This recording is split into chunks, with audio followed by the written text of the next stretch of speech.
اپنے بچوں کا تعلق اس کے بعد قرآن سے جوڑو، اپنے بچوں کو قرآن سے جوڑو، اپنے بچوں کو قرآن سکھاؤ، ناظرہ سکھاؤ، انہیں قرآن کو حفظ کراؤ، انہیں چھوٹے چھوٹے سورتیں بھی یاد دلاؤ، یا کم سے کم اتنا یاد دلاؤ کہ تمہارا بچہ صحیح انداز میں نماز ادا کر سکے۔ آج کتنے ایسے نوجوان ہیں ہمارے، کتنے ایسے نوجوان ہیں ہمارے، اگر انہیں ٹھہرا کر کے نماز پڑھایا جائے، جہری نماز پڑھائے، اگر امام صاحب نہ ہو تو کہیں کسی نوجوان کو آگے بڑھے تو بڑھے گا وہ۔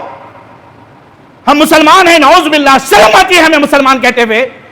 باپ پر جائے تو ہم جنازہ نہیں پڑھا سکتے، پڑھا سکتے کیا جی؟ پڑھا سکتے کیا؟ بتاؤ، باپ مر گیا میرا، ماں مر گئی میری، ہم جنازہ نہیں پڑھا سکتے، یہ ہم مسلمان ہیں۔ جنازہ نہیں پڑھانے آتا، بھائی کا نکاح ہے، بہن کا نکاح ہے، امام صاحب کا، قاضی صاحب کا انتظار ہو رہا ہے، آدھا آدھا گھنٹہ، ایک ایک گھنٹہ، کسی بھائی کے اندر اتنی طاقت نہیں ہے کہ اٹھ کر کے اپنے بہن کا نکاح پڑھائے، اتنا تک نہیں آتا ہمارے کو۔ اللہ کے بندو، اپنے بچوں کو یہ سکھاؤ، اپنے بچوں کو یہ تربیت دو۔ ہم تو، ہماری زندگی تو ختم ہو گئی، کم سے کم ہمارے بچوں کی تربیت تو، ہماری بچوں کی تربیت تو بھی اچھی ہو۔ شرم آتی ہے ہمارے نوجوانوں کو دیکھ کر کے، شرم آتی ہے ہمارے نوجوانوں کو دیکھ کر کے، جنہیں جنازہ پڑھانے نہیں آتا، جنہیں نماز پڑھانے تک نہیں آتا۔ غلطی سے اگر امام تاخیر کر دے، یا امام اپنی مجبوری کی وجہ سے نہ آئے کسی وجہ سے، تو لوگ تاکتے رہتے ہیں، ایک دوسرے کا منہ دیکھتے رہتے ہیں، ایک دوسرے کا کون آگے بڑھے گا، کون پڑھائے گا، کون دیکھے گا۔ ارے نوجوانوں، نماز پڑھانا نہیں آتا تمہارے کو، کیا کیسے ہم مسلمان ہیں؟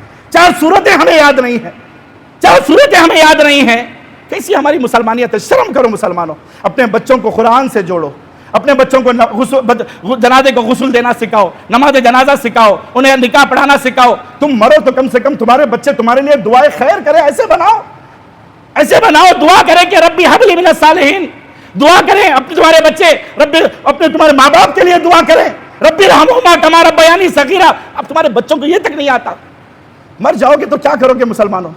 اللہ کے لیے اپنے بچوں کو دیندار بناؤ، اس قابل بناؤ کہ تمہارے مرنے کے بعد کم سے کم تمہارے بچے تمہارے لیے مغفرت کی دعا کر سکے، مغفرت کی دعا کر سکے۔ اپنے بچوں کو قرآن سے جوڑو، اس لیے کہ آج بڑی کوششیں کی جا رہی ہیں، بڑی بڑی تنظیمیں نکلی ہوئی ہیں کہ ہمیں کسی طریقے سے قرآن سے دور کیا جائے، ہمیں کسی طریقے سے حدیث سے دور کیا جائے، سنتوں سے دور کیا جائے۔